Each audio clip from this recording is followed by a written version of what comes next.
Assalamualaikum warahmatullahi wabarakatuh. Bismillahirrahmanirrahim. Wassalatu wassalamu ala rasulillah. La haula wala quwata illa billah. Segala puji bagi Allah. Selawat dan salamnya semoga tetap dicurahkan ke haribaan Nabi Agung Muhammad sallallahu alaihi wasallam.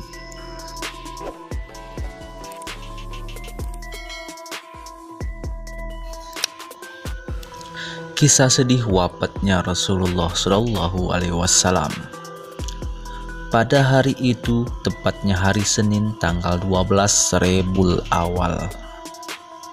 Awal tahun ke-11 Hijriah, ketetapan dengan 8 Juni 632 Masehi. Malaikat Jibril datang menjumpai Rasulullah Shallallahu Alaihi Wasallam yang sedang terbaring dalam pangkuan istri tercinta dan dikelilingi oleh para sahabat-sahabat beliau. Lalu Jibril mengucapkan salam kepada Rasulullah. Assalamualaikum ya Rasulullah.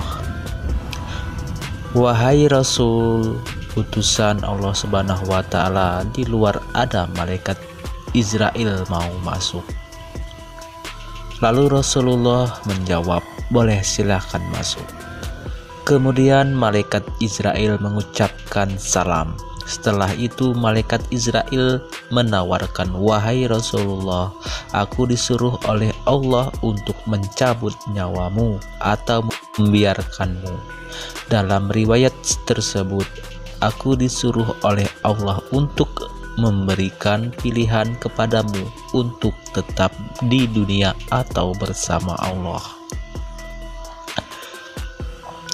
Rasulullah Shallallahu Alaihi Wasallam menjawab, bersama Allah.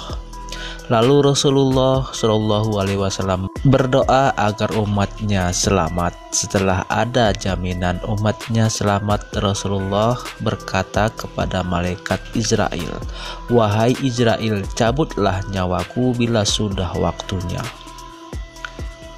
Mulailah malaikat Israel mencabut nyawanya Rasulullah.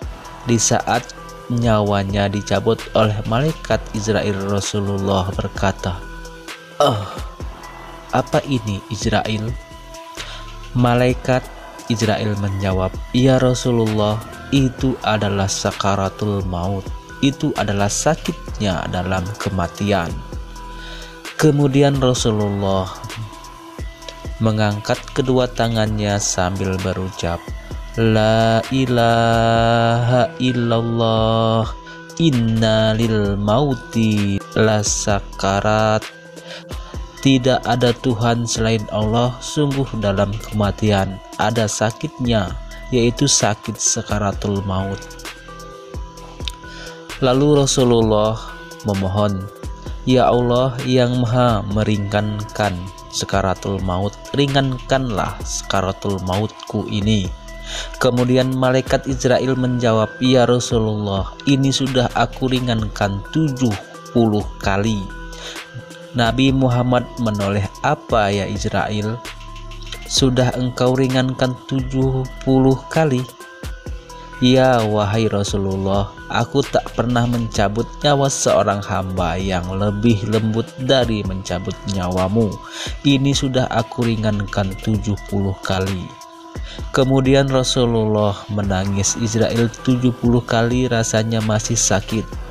Ya wahai Rasulullah, itu memang sakaratul maut. Lalu bagaimana engkau mencabut umatku wahai Israel? Dalam keadaan yang seperti itu yang diingat oleh Rasulullah, tetap kita umatnya. Kemudian malaikat Israel menjawab, umatmu adalah manusia biasa yang aku cabut nyawanya begitu saja. Nabi Muhammad menangis. Lalu tiba-tiba Rasulullah mengangkat kedua tangannya dan berdoa kepada Allah. Allah, Allah, Allah, inna lil mauti la sakarat. Tidak ada Tuhan selain Allah, sungguh dalam kematian adalah sakitnya sakaratul maut. Maka ringankanlah sakaratul maut umatku dan bebankanlah kepadaku. sampai tidak sadar doanya Rasulullah.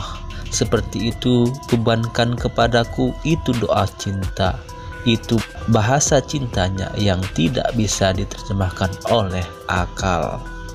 Cinta Rasulullah kepada kita umatnya seperti cinta seorang ibu kepada anak-anaknya.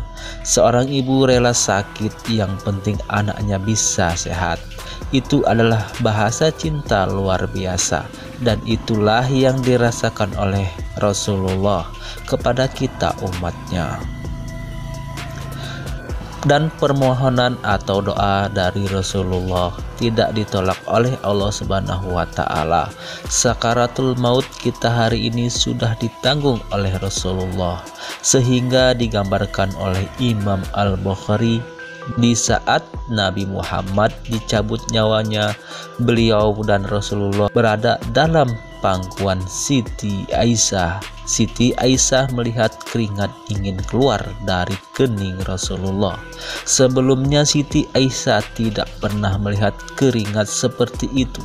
Bahkan ketika tubuhnya Rasulullah dipegang, panasnya melebihi panas orang biasa. Setiap ada kain yang dicelupkan ke air kemudian ditempelkan kepada kening Rasulullah, maka kain itu segera mengering.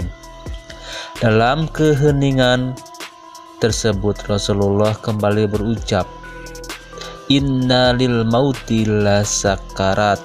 Kemudian Rasulullah berpesan dengan banyak pesan, dan di antara pesannya Rasulullah adalah, "Aku menitip salam kepada umatku dan kepada orang-orang yang mengikutiku hingga hari kiamat." Sadari salam dari Rasulullah bukan salam kepada siapa-siapa, bukan untuk anak-anaknya, bukan untuk keluarga, tapi untuk kita umatnya. Karena Rasulullah sudah lebih dulu mengucapkan salam kepada kita, maka mari sejenak kita ucapkan salam kepada Rasulullah. Mari kita hadirkan Rasulullah di mata dan di hati kita. Assalamu alaika ya Rasulullah, assalamu alaika ya Habibullah, assalamu alaika ya Nabiyullah. Rasulullah mengucapkan salam untuk kita.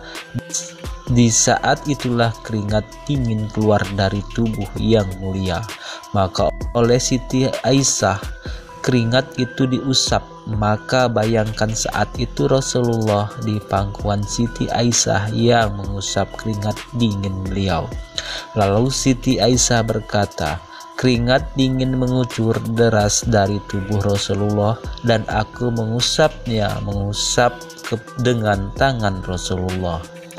Tangan Siti Aisyah memegang tangan Rasulullah dan tangan Rasulullah yang digunakan untuk mengusap keringat beliau sendiri.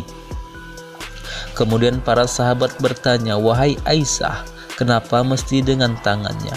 Rasulullah, Kenapa tidak dengan tanganmu?" Lalu Siti Aisyah menjawab, "Karena tangan Rasulullah lebih lembut dari tanganku." Sallallahu alaihi Nabi. Masya Allah, Sayyidina Aisyah dalam keadaan seperti itu masih sempat menyadari bahwa tangan Rasulullah, jasad Rasulullah lebih lembut dari tangan beliau. Lalu Siti Aisyah melanjutkan, "Aku ingin yang menyentuh jidatnya Rasulullah adalah tangan yang paling mulia di dunia dan di akhirat." Siti Aisyah tidak berani menyentuhnya. Beliau ingin yang menyentuhnya kening Rasulullah adalah tangan Rasulullah sendiri. Kemudian setelah itu Nabi Muhammad merasakan sakit yang sangat untuk kita.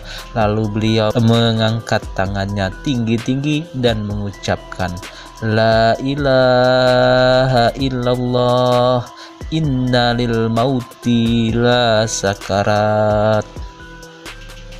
Tiba-tiba tangan Rasulullah semakin turun dan ditangkap oleh Siti Aisyah, dan di saat tangan itu jatuh di tangan Siti Aisyah, tiba-tiba paha Siti Aisyah merasakan beratnya kepala suci Rasulullah, dan saat itu Siti Aisyah sadar bahwa Rasulullah telah kembali kepada Allah Subhanahu wa Ta'ala. Saat itu Siti Aisyah bingung saat melihat seperti itu. Ditaruh pelan-pelan wajah Rasulullah sambil menangis, lalu berkata, Rasulullah sudah wafat.